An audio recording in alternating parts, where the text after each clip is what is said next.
There is a specific kind of person who ends up alone. Not because they are broken, not because they failed at love or friendship or connection, but because something about who they are, something real, something deep, makes the people around them quietly uncomfortable. And rather than examine that discomfort, those people leave. You have probably felt this. The friendship that faded without a fight. The relationship that ended without a reason you could fully hold in your hands. The room you walked into and somehow made smaller just by being honest. You replay those moments. You try to locate the error. You soften yourself a little more. Explain yourself a little more. Need a little less. And still, somehow, the result is the same. What if the problem is not what you are doing wrong? What if the problem is what you are doing right? And how threatening that is to people who have never done it. There are 7 traits that drive people away, not because they are flaws, because they are forms of depth that the average person never developed the capacity to stand beside. And if you have been told your whole life that there is something wrong with you for being too much, too intense, too real, what you are about to hear is going to reframe everything. Stay until the 7th one. It is the one that explains all the others. You were not taught to be alone.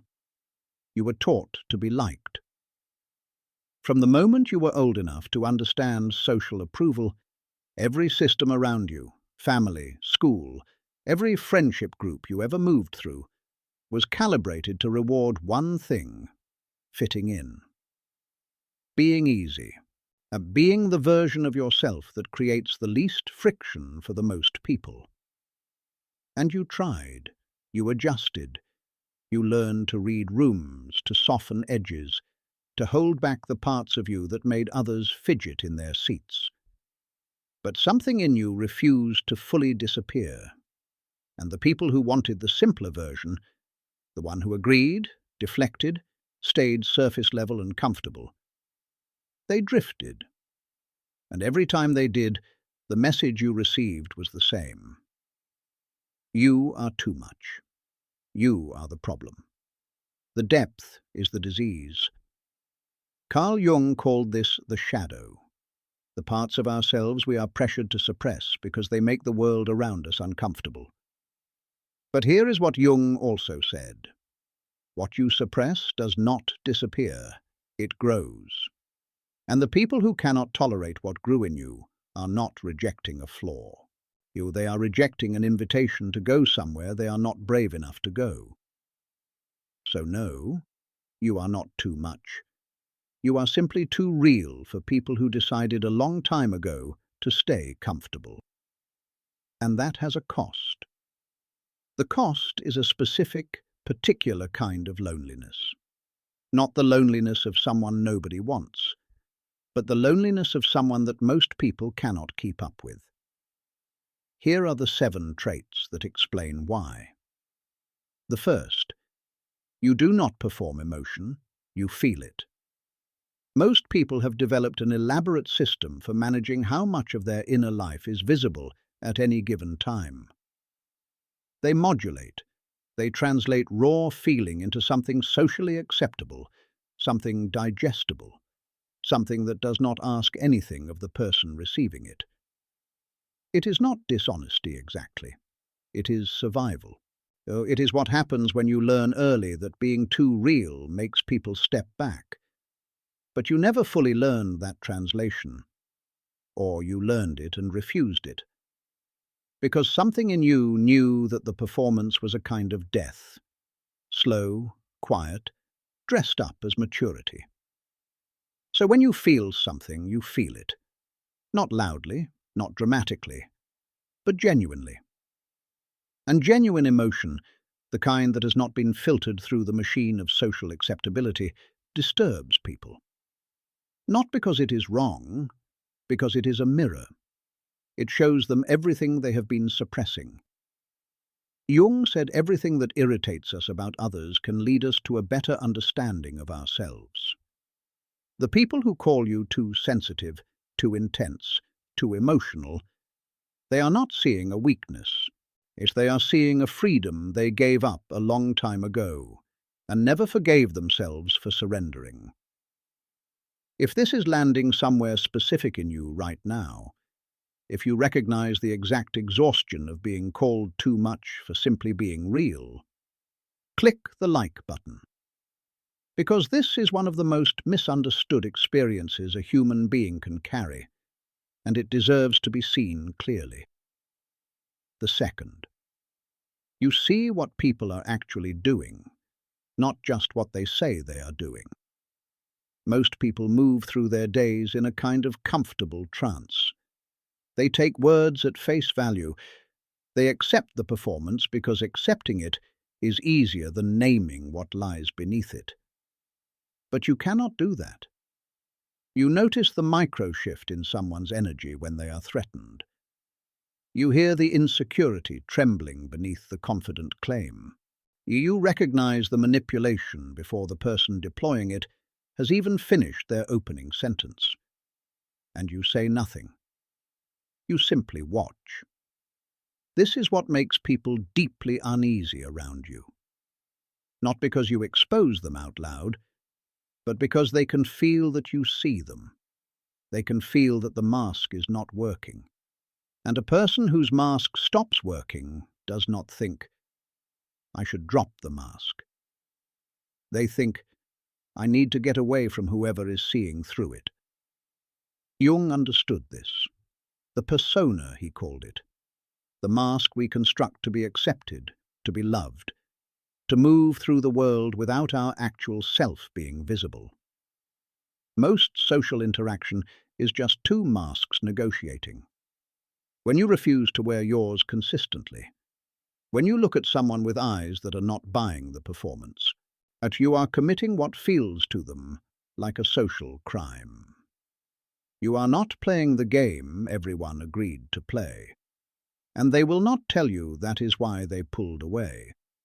They will give you another reason, but that is the reason. The third, you cannot pretend a connection is working when it is not. This one is quieter than the others, but it may be the most isolating, because most social bonds survive on a specific unspoken agreement. You do not name what is actually happening between us, and I will not name it either. Two people perform closeness. They go through the rituals of friendship, of intimacy, of partnership, and as long as neither of them breaks the surface, the arrangement holds. You break arrangements like that, not deliberately, not cruelly. Yes, but there is something in you that cannot inhabit a false connection for long without becoming visibly uncomfortable. And the person on the other side feels it. They do not always understand what they are sensing, but they register the signal. This person is not going to let me stay comfortable in something that is not real. And that is frightening for someone who has built an entire social life out of exactly that. So they leave before you name it. Or they wait until the tension becomes undeniable, and then they leave with a reason that has nothing to do with the truth. And you are alone again, holding the awareness of something the other person was never willing to look at. Save this video, because the next time you are in a connection that is slowly hollowing out, the next time you feel that specific tension between what is real and what is being performed, you are going to want to come back to this. Saved videos live in your library. The fourth, you process experiences at a depth most people never reach. Something happens to you. A conversation, a loss, a moment of unexpected beauty, a betrayal, and you do not move past it quickly. You take it down. You turn it over. You sit with it until you understand not just what happened, but why it happened, what it reveals, what it is pointing at in you or in the person who caused it. This is not rumination. This is not weakness. This is a form of psychological seriousness that is extraordinarily rare. But it makes you slow in a culture that rewards speed. It makes you someone who is still sitting with something 3 weeks later that everyone else resolved in 3 hours. And the people around you, the ones who processed quickly, moved on cleanly, and are already 3 conversations past the thing you are still turning over, they start to read your depth as dysfunction. They call it overthinking. They call it dwelling. They mean, why won't you just do what the rest of us do and agree to forget it? Jung understood this. He spent his life going beneath the surface of human experience, not because he was broken, but because he was built for depth. And the price of that, he knew, was a particular loneliness that the shallow have no capacity to understand. Not because shallow people are cruel, because depth asks something of the person standing beside it. And not everyone is willing to be asked. The fifth, your silence does not perform. It lands. In a world engineered for noise, most people speak to fill space. They talk because silence feels like exposure, like something is wrong, like something needs to be fixed, like the other person will think less of them if the air between them stays empty for too long. So they chatter. They over-explain. They fill every available gap.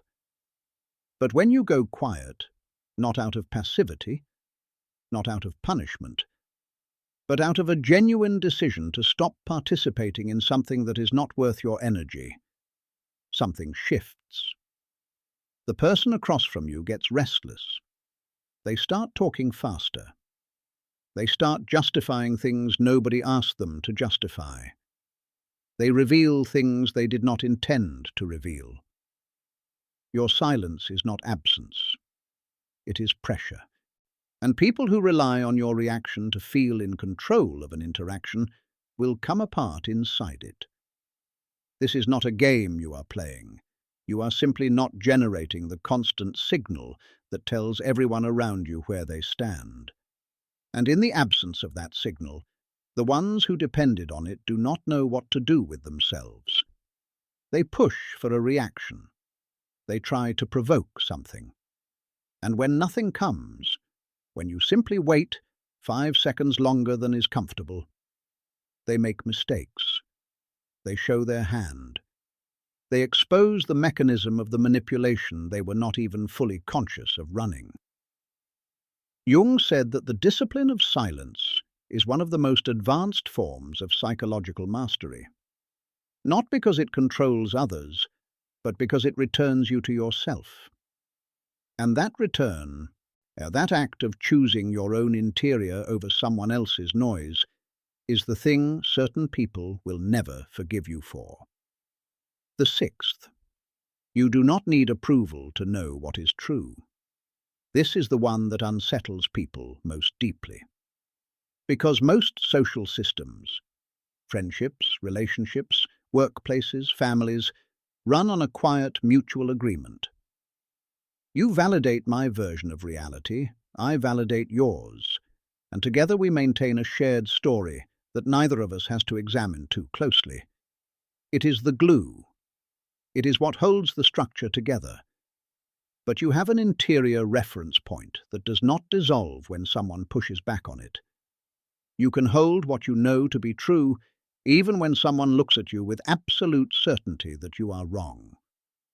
You do not need the room to agree with you in order to trust your own perception. And this quiet, unshakable internal grounding is one of the most disruptive things a person can carry inside a social system. Because the system requires a certain degree of everybody needing everybody else's validation. When you do not need it, you are not in the system the same way everyone else is. The people who call you arrogant, cold, impossible to reach, what they are actually saying is this: I cannot move you through my approval because you do not need it. And I cannot move you through my disapproval because you do not need that either. And without those two levers, I have no way to keep you inside the story I need you to be inside. This is the most important thing in everything you have heard so far. Sit with it. People who want your emotional compliance need you to be uncertain, and they need you to second-guess your own perception. They need you to hand them the authority over your interior life. The day you stop doing that, the day you carry what you know without apology, is the day certain people will have absolutely no use for you. And they will leave, and it will feel like loss. But what is actually happening in that moment is the most important thing that has ever happened to you. Are you ready to understand what it fully costs to become that person? And what waits on the other side of that cost? There is an entire video built around exactly that question. Stay until the end of this one first. The 7th. You are becoming who you actually are. And that is the most threatening thing of all. Not who you were trained to be, not who the room needed you to be, not the adjusted, softened, self-effacing version who learned to make themselves smaller so that others could stay comfortable. You, the one beneath the conditioning, the one Jung called the self, the whole, integrated, uncompromised version that most people never reach because the social cost of arriving there is higher than they are willing to pay. And here is where the false resolution lives. The mistake most people make when they first recognize these traits in themselves. They think the answer is to soften them, to dim the observation, quiet the honesty, perform a little more neediness so others feel useful. They believe that if they just meet people halfway, the loneliness will stop. It will not stop. It will just bring different people into the space. People who are comfortable with the dimmed version. People who would have been threatened by the real one. You do not solve the isolation that way. You add self-betrayal to it. And self-betrayal is a loneliness that goes so much deeper than being misunderstood by others, because it is being abandoned by yourself. The answer is not to become less.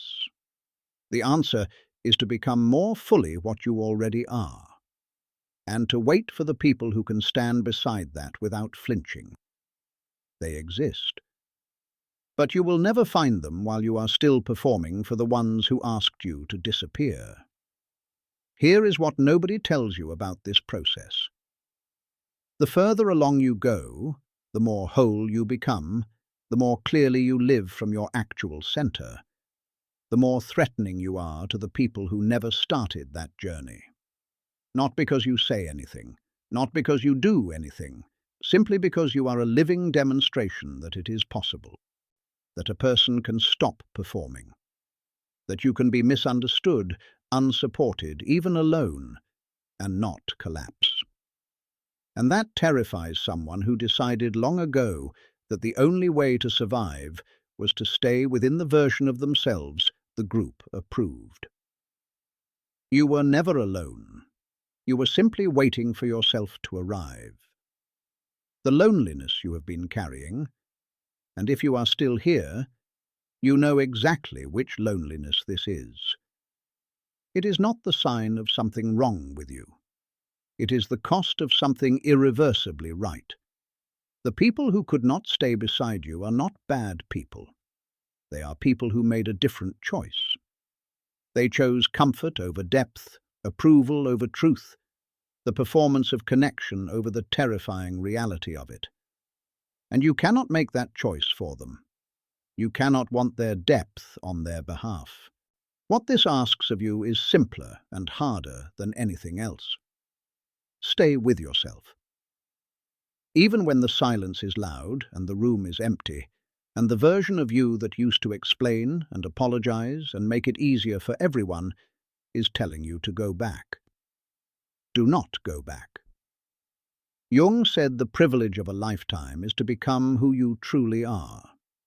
The people worth standing beside are not the ones who need you smaller. They are the ones who can see you clearly. And those people exist.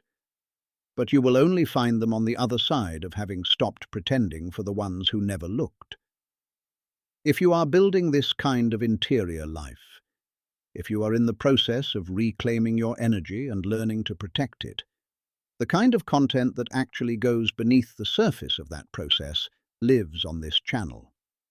Not scripts for performing better, as frameworks for understanding yourself more clearly. That is what subscribing here means. Think of someone you know who has been made to feel broken for exactly these traits. Someone who is quietly beating themselves up for not fitting in the way everyone around them seems to. Send this to them. Not to promote anything. To give them the language for something they have been carrying without a name. There is a deeper mechanism underneath everything this video pointed at. Something that determines whether this kind of solitude becomes the foundation of something real, or slowly turns inward in a way that costs you. That is what the next video addresses directly. Do not leave that question sitting unanswered. And in the comments, tell me which of these 7 traits has cost you the most. Which one have you been made to feel most ashamed of? Write it out, because someone else is going to read what you write and recognize themselves in it. And that recognition, finding your specific experience named by a stranger, is one of the few things that makes the loneliness of this kind of depth feel briefly, genuinely smaller.